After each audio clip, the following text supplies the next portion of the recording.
Jeder redet gerade über KI. Und das ist ja auch richtig so, ja? Weil KI natürlich alles verändert in unserer Welt. Und zwar nicht nur die Welt der Computer, sondern sogar die Welt des Essens, also die Welt der Lebensmittel. Und genau deshalb habe ich heute eine besondere Frau hierher eingeladen, die heißt Joanna Lepore. Bis vor ganz kurzer Zeit war sie noch bei McDonald's in den USA Global Director Foresight, also Chef-Zukunftsforscherin. Und sie hat FIC gegründet. FIC ist ein Netzwerk der Foresight-Experten, der Chef-Zukunftsforscher der größten Unternehmen dieser Welt. Und dann kehrte sie zurück von Chicago, wo sie gelebt hat, nach Australien in ihr Heimatland und jetzt arbeitet sie für Future-Institute auf der ganzen Welt. Und heute, exklusiv für dich, ist sie hier. Hier ist Joanna Lepore. I switch into English because, of course, AI is not only changing the sales processes, it's changing everything, and even the food. And today we have the great pleasure to have on this stage Joanna Lepore.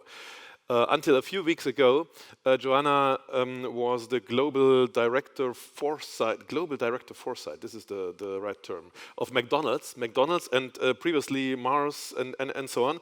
And so she's a real futurist. She is coming now from Australia because she left McDonald's and moved home to Australia. And yesterday she flew in from Australia, and now she is here to present us the predictions, what will be the future of food, what influence, what effect AI will have on the future of food. Joanna, please join me on stage.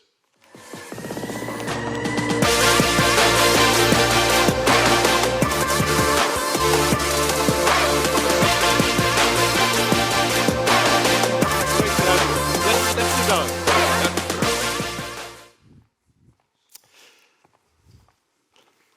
This would be your seat. Thank you. Can I say one thing? Absolutely. Guten Tag. Ah.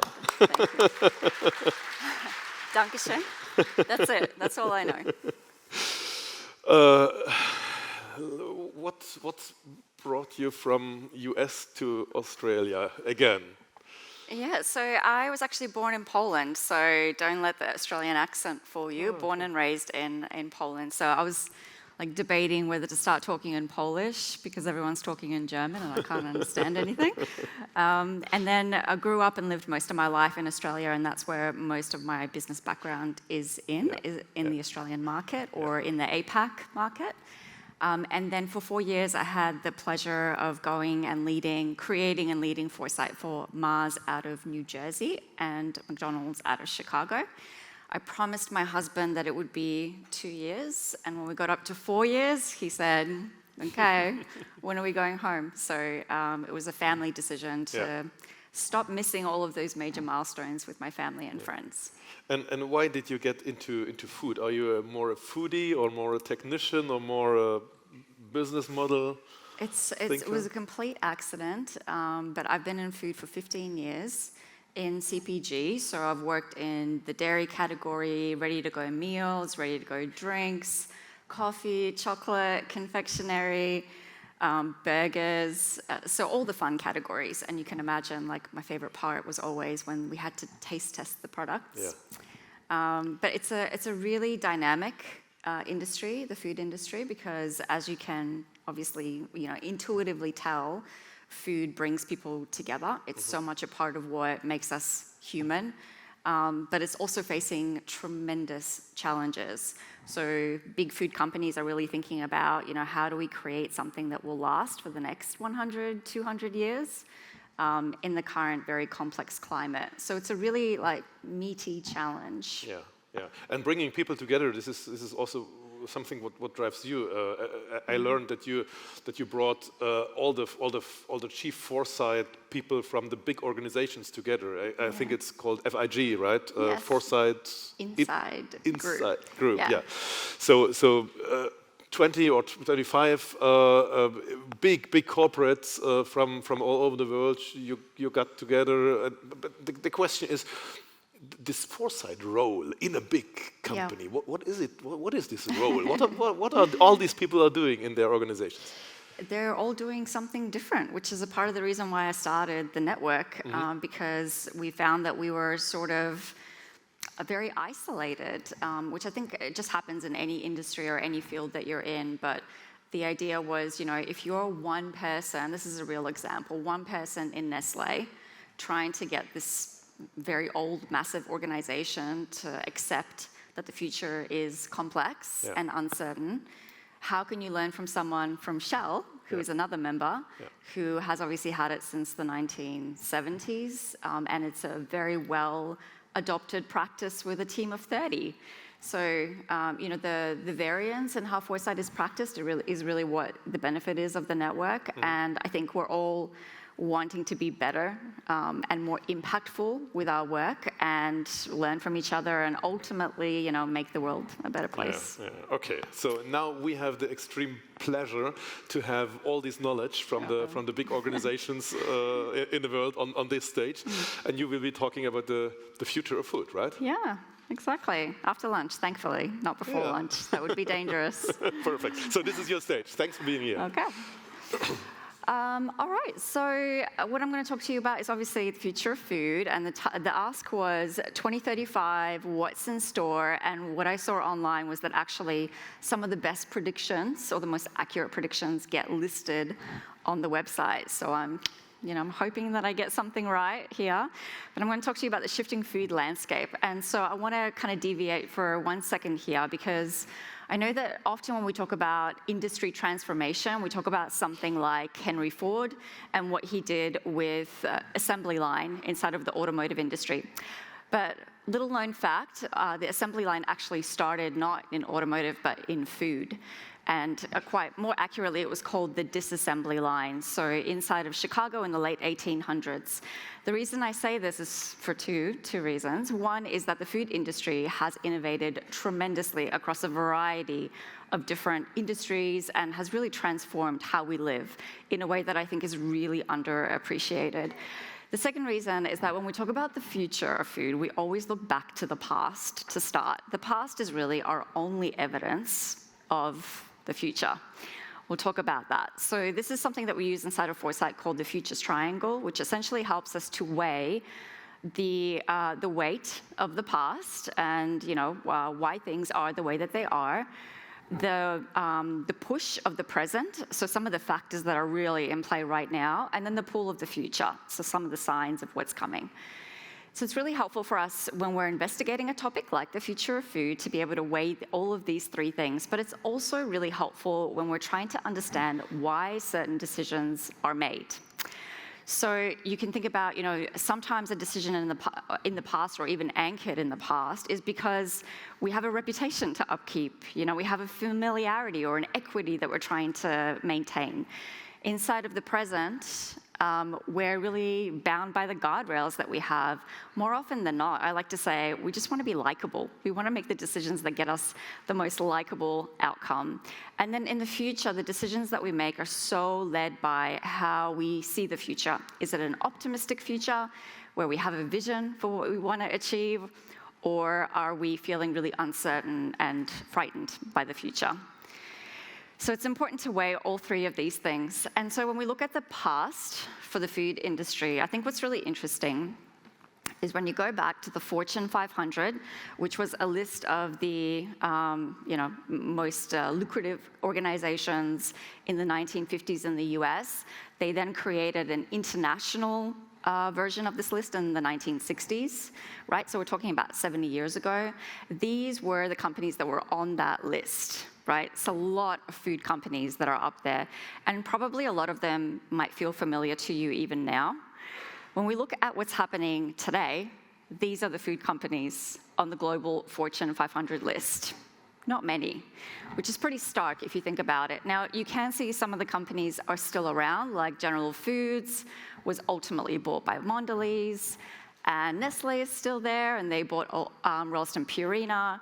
So there's a lot of consolidation. There's a lot of diversification that these big companies are making to be able to sustain their position. But you also see these food manufacturers, right? These ones up here. Biggest food companies in the world, meat processing, food ingredients, right? Food farming. So the food landscape, the kinds of brands that we used to see really dominate in this space has changed. And the way that we talk about food has also changed. So one of the companies that you saw up there, Hormel, actually makes Spam. I don't know if you guys are familiar with Spam, but actually this is it right here. Now, Spam is obviously a kind of a tinned product. It's not the most glamorous thing in the world. It's not the healthiest thing in the world, arguably. But look at how beautiful and delicious you can make it look. Positioning is really important when we're talking about food and staying relevant with consumers. This on the left-hand side is actually a cell-based chicken, not real chicken, which is from a company called Good Meats that's trying to really revolutionize how we eat what we eat. And so part of the reason I say that is because, it's equally important for us to look at the past when we're looking at the future and to understand that the past is not always a predictor. It can be an indication of where things are headed and why. But the future is not linear. Things are not just a linear trajectory into the future. And things can be very easily disrupted, especially in the food industry. So I've been in the food industry, as we just talked about, for about 15 years now, working for some of these major organizations. My background is actually in marketing and strategy and innovation, and then in the last 5 years inside of Foresight. So as I mentioned, I established and grew the Foresight function in McDonald's out of the head office and at Mars before that. However, I do a bunch of other stuff. However, what I have really noticed, whether it's in Foresight or whether it's in another function, is that the food industry has been wildly disrupted. So these are some of the categories that I've operated in. The Mexican food category, and obviously a huge opportunity in really modernizing and making Mexican food more authentic. Inside of the chocolate space, no longer is it just caramel and peanuts. We're thinking about pistachio cream. We're talking about dairy-free chocolate. So really the opportunities to be able to evolve some of these food categories is tremendous, but obviously there's also risk. So inside of confectionery, chewing gum used to be cool. It used to be something that young people wanted to be seen consuming. Now young people think of it as plastic that I'm putting inside of my body or that I'm leaving on the ground. And of course, McDonald's is the poster child for everything that could ever be wrong in the world. But it's also very different from a perceptual perspective when you think about birthday parties. You used to take your kids to McDonald's. Now we're thinking very differently about what we feed our children. And so when you think about this kind of massive disruption that's happening inside of the food space, this isn't just something that futurists are noticing. CEOs are noticing this too. So there's a PwC survey that comes out at the start of every year. If you don't read it, you absolutely should. It tells you globally, and then you can split it by market, what CEOs are worried about. And so what they've been telling us for a number of years is that they feel like their company is not going to be around in the next 10 years because of the pace of change, because of megatrends. Specifically, they're calling out that they don't think they'll be able to adapt and diversify their business fast enough in this current climate. And when they're looking at some of the risks that they're facing inside of their industry, there's a whole number of factors here.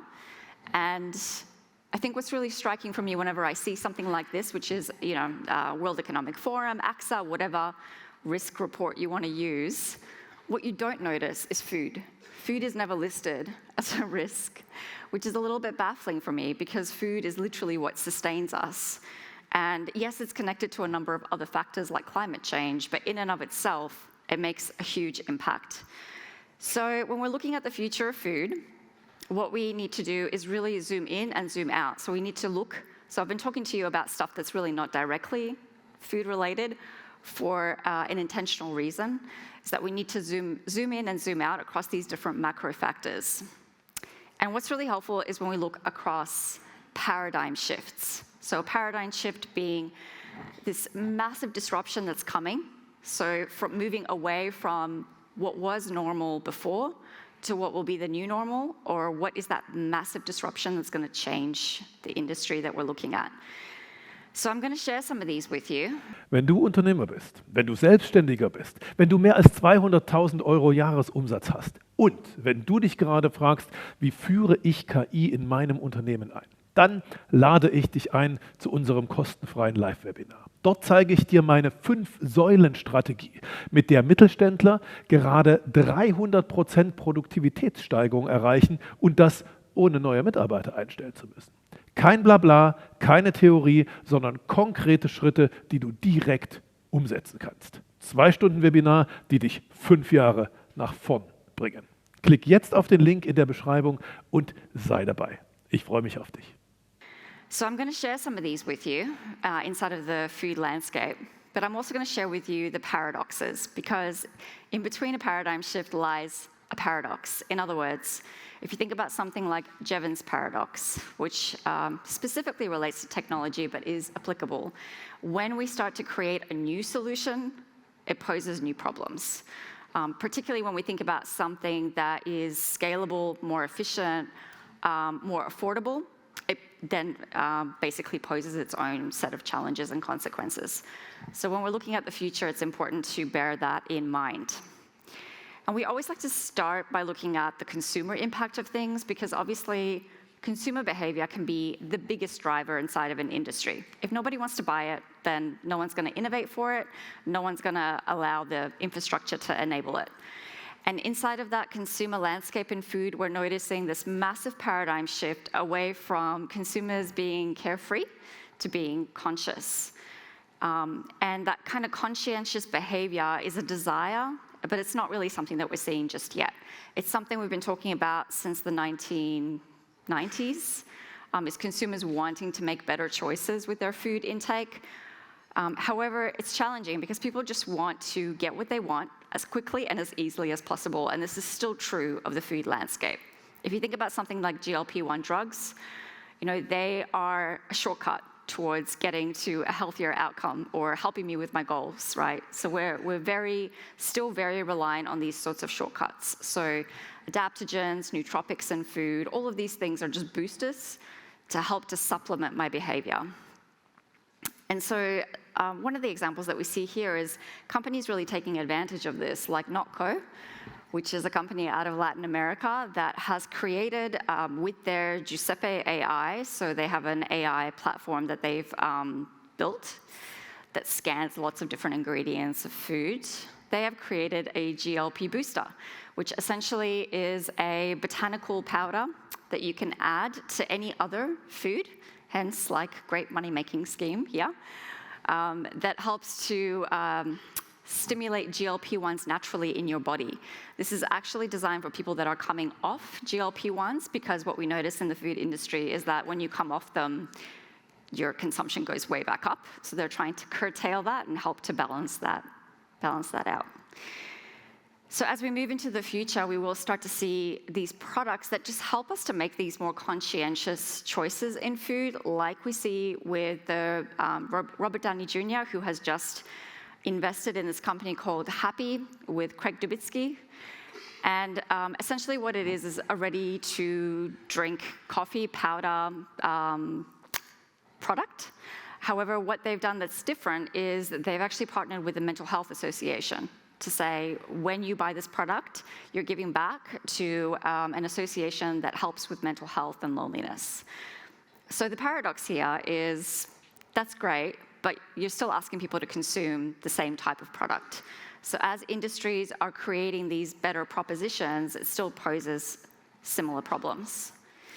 And then into the future, as we start to move into that more conscious and conscientious space, we'll continue to see this reliance on just make it easy for me, just help me to shortcut towards my goals, but in slightly different ways where technology plays a bigger role. So the example here is from Kirin Holdings, who is a company out of Japan. This product is an electric spoon that's on sale in 2 days. You can buy it for $150. And basically what it is it sends an electric current to your tongue, so that if you're eating food that has lower sodium content, it brings the sodium closer to your tongue so that you can taste it more. The idea is that you can have products that are formulated to have less salt, but you can still taste the saltiness, right? So we're trying to think of these really creative solutions to existing problems. And equally, when we think about solving problems, it's really up to the industry, the food industry, and big innovators, big brands to really help us to create these solutions. Now, right now, companies, like big food companies, are sitting over here. They're thinking about, how do I just be more responsible? That's the expectation. But in the future, they'll get desperate because the current food system that we have, we see it as being very predictable and very stable, but it absolutely is not. More than half of the world's energy comes from 3 food sources, and they're all in a pretty dire state in relation to farming, declining crop yields, et cetera. So a lot of these food categories that we have right now are just not sustainable. So we start with, a place that we're already in being more responsible, in categories like alternatives. So obviously things like alternative milks, plant-based meats and products. This is already a $26 billion category globally, and actually the biggest market is Europe.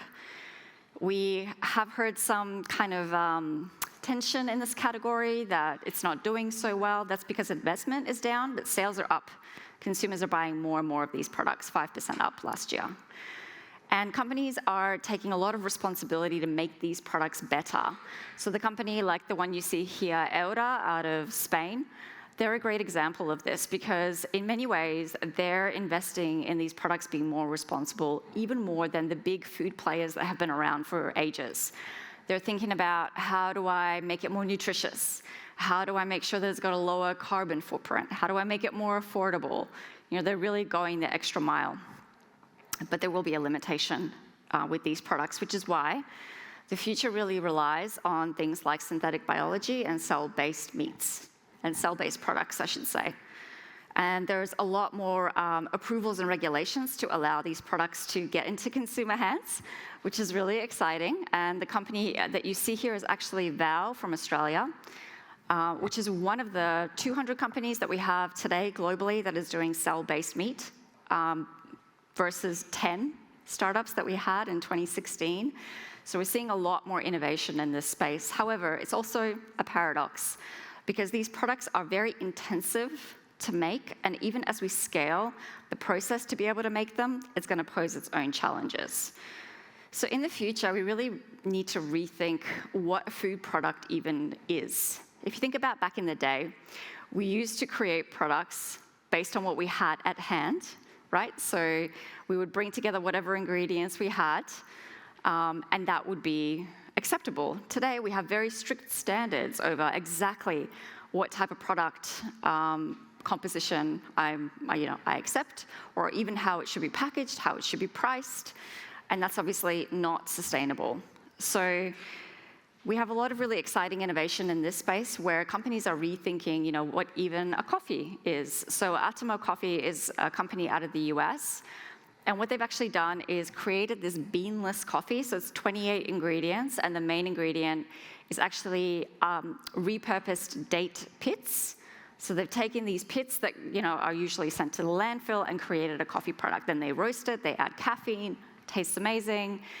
The point of raising this is to say, if we're seeing coffee as being in a massive shortage situation, so at a point where we will no longer be able to get coffee by 2050, and 8 billion cups of coffee are consumed every single day, we're going to have to rethink what a coffee means to us, along with a bunch of other things.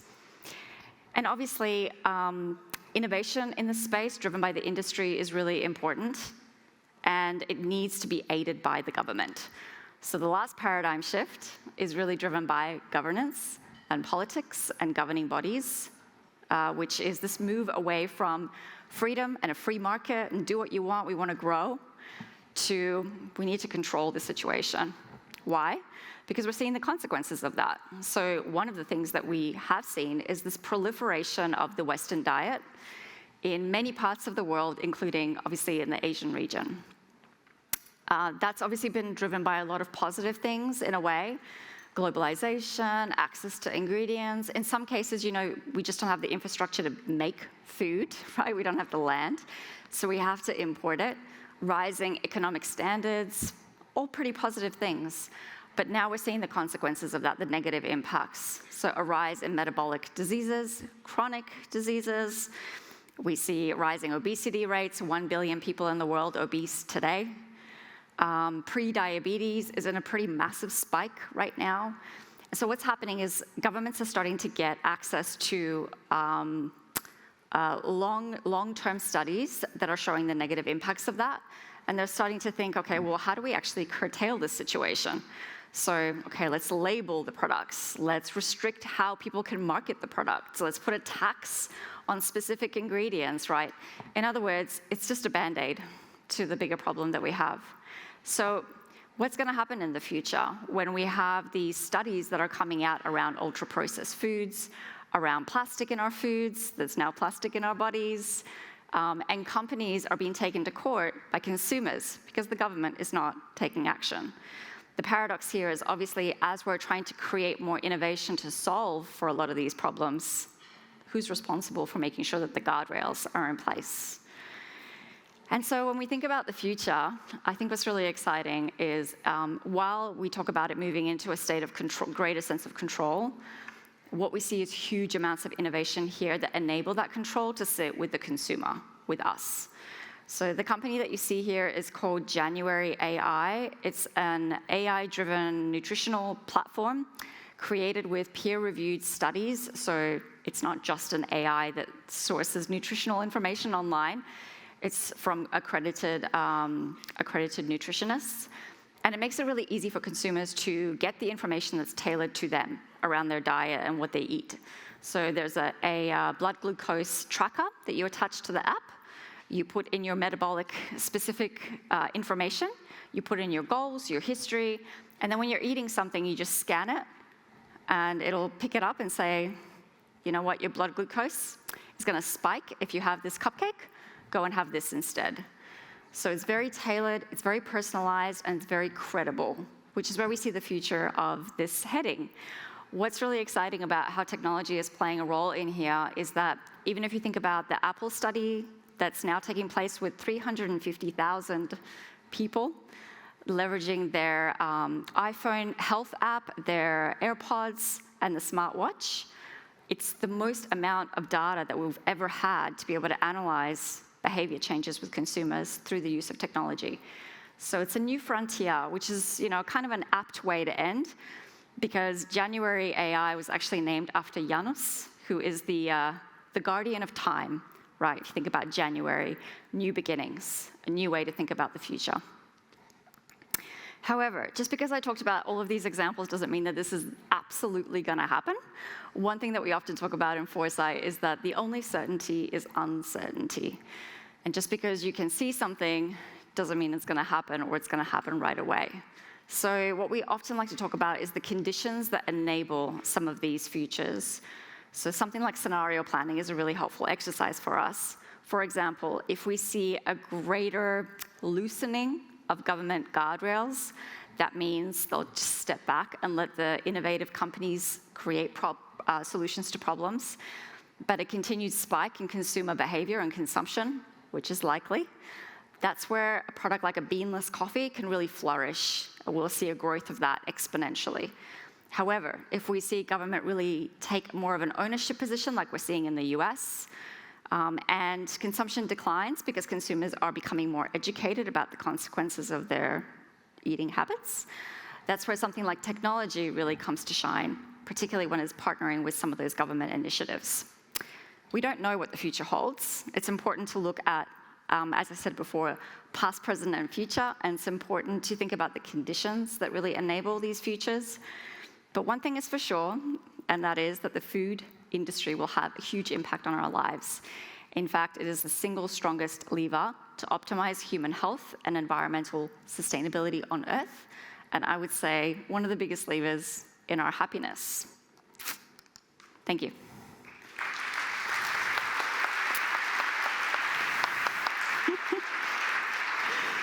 Thank you. So we have time for some questions. Thank you so much for giving us this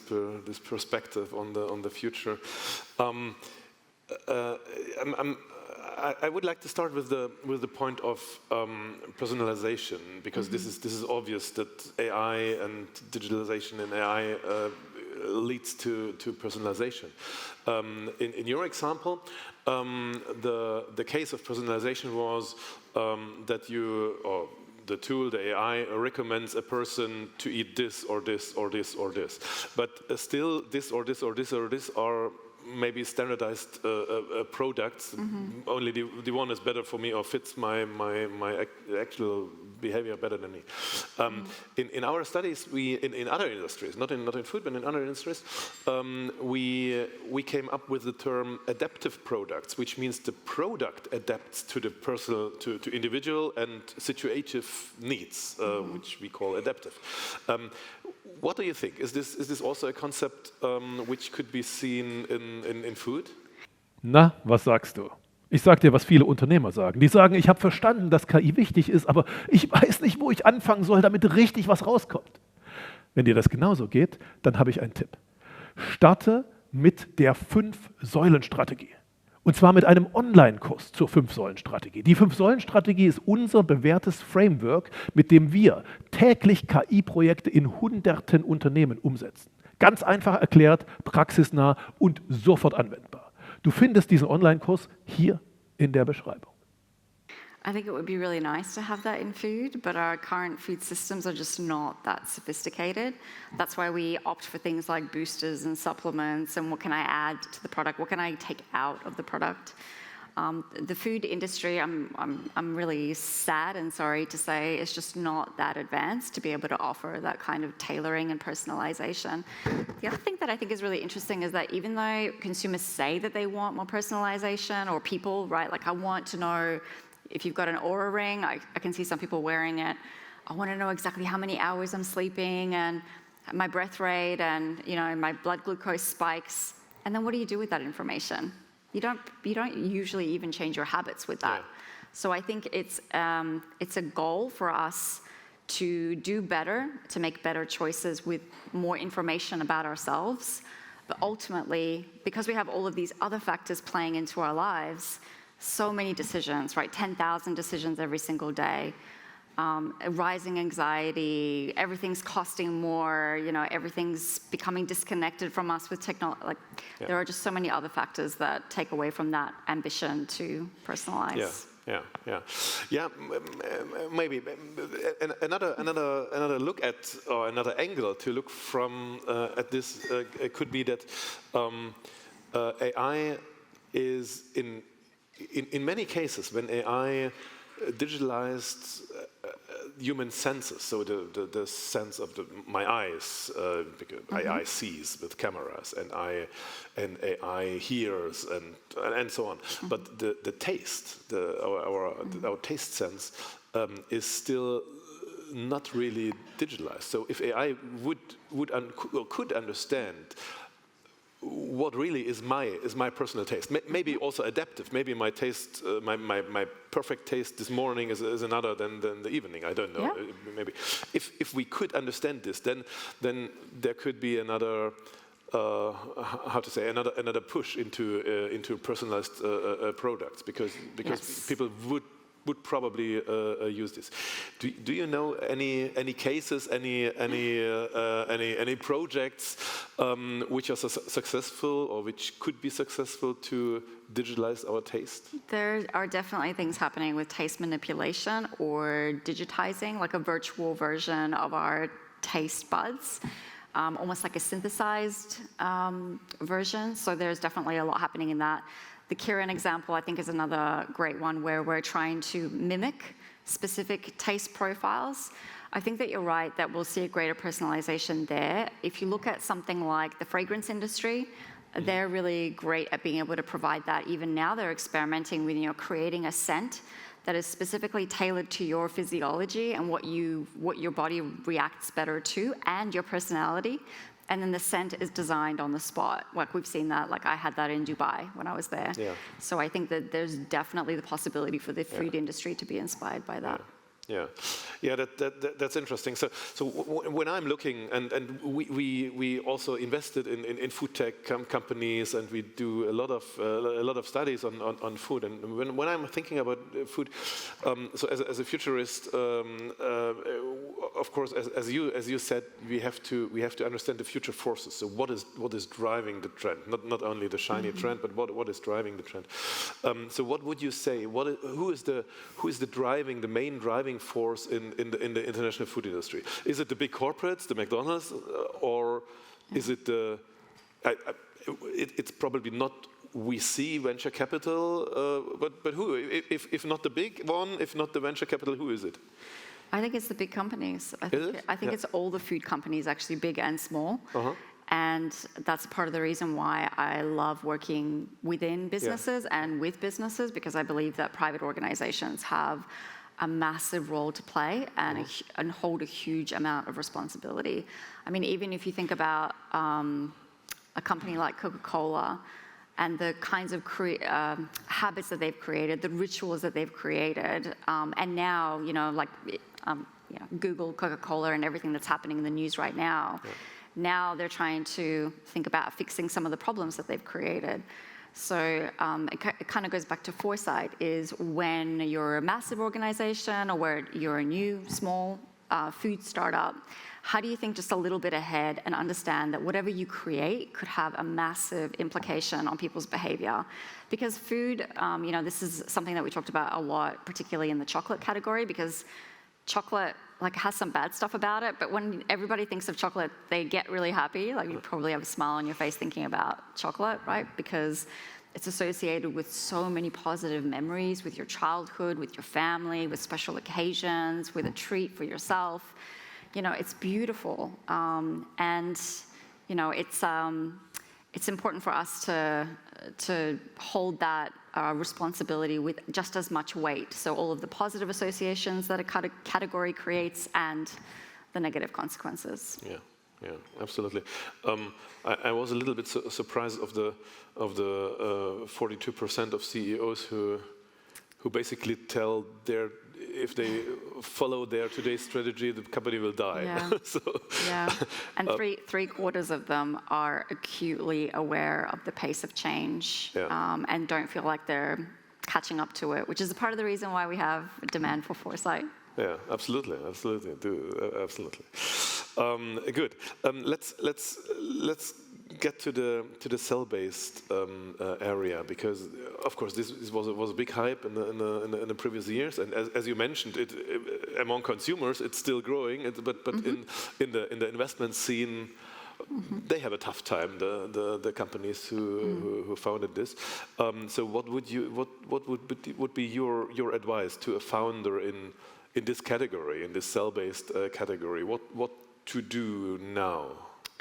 Well, cell-based or alternatives, I think both categories, like a plant-based version of the product or cellular made. And by the way, cellular, I think cell-based meat in particular, not many people know how that product is actually created. And when you look into it, it's quite obvious that it's very nascent and fringe and still evolving.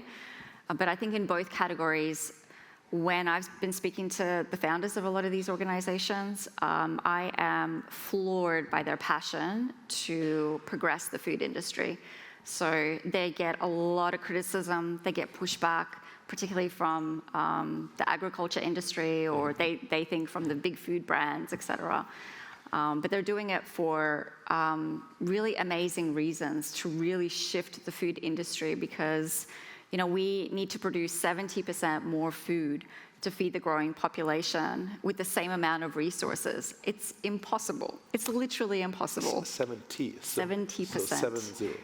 Yeah, okay. And we have declining crop yields. We have unpredictable weather. We have $18 billion climate events that have impacted the food industry in the last decade. We just can't do it. This is the really interesting thing for me with food, is we see it as the food industry's been around for ages. No, it hasn't. Modern day food production is very modern, and it's just not sustainable. Okay, but what's the way? The world population is growing up to population up to 11 billion, maybe 10, maybe I don't know. Nobody knows exactly. How will we manage to feed them all? Well, we're going to need different solutions, right? So we don't have enough land. We have declining crop yields, so we can't just farm things the way that we used to farm them. Meat consumption is just not a sustainable thing. But when we then switch all of that over to plant proteins, that's also, when you scale that, that's also not sustainable. Yeah. That goes back to your question about cellular agriculture and some of the vertical farming, different ways of farming, different way of producing foods. And then ultimately, it also needs to be the consumer. It needs to be all of us in consuming less, wasting less. A third of the world's food is wasted after it's produced, it's thrown out into landfill. So, I mean, all of that to say, I think, it's a pretty dire and concerning situation, but there are a lot of really great innovations that are trying to absolutely. But why in this situation, knowing all this amazing foresight stuff, why the big food companies are not heavily investing into fermenters and all the cellular stuff? It's a really big question. It is, yeah. But you can answer this maybe.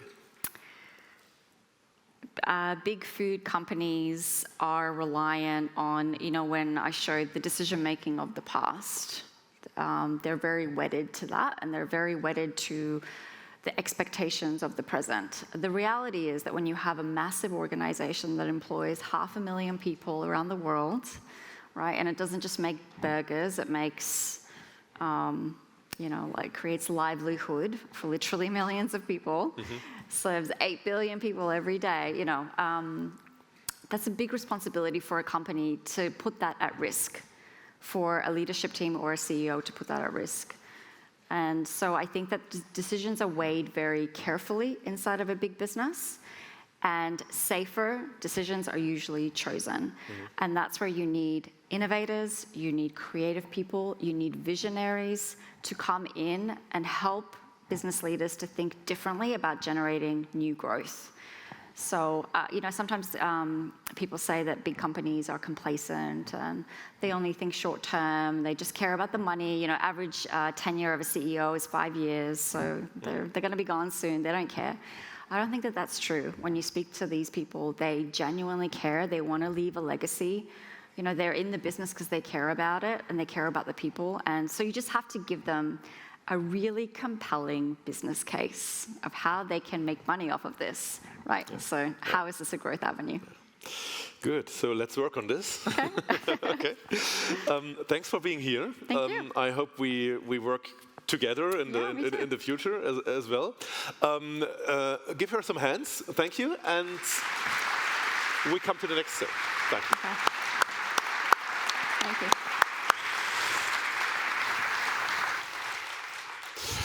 Wenn dir dieses Video gefallen hat, dann lade ich dich ganz persönlich ein. Komm zum Rule Breaker Zukunftskongress im nächsten Jahr, weil da gibt es mehr davon.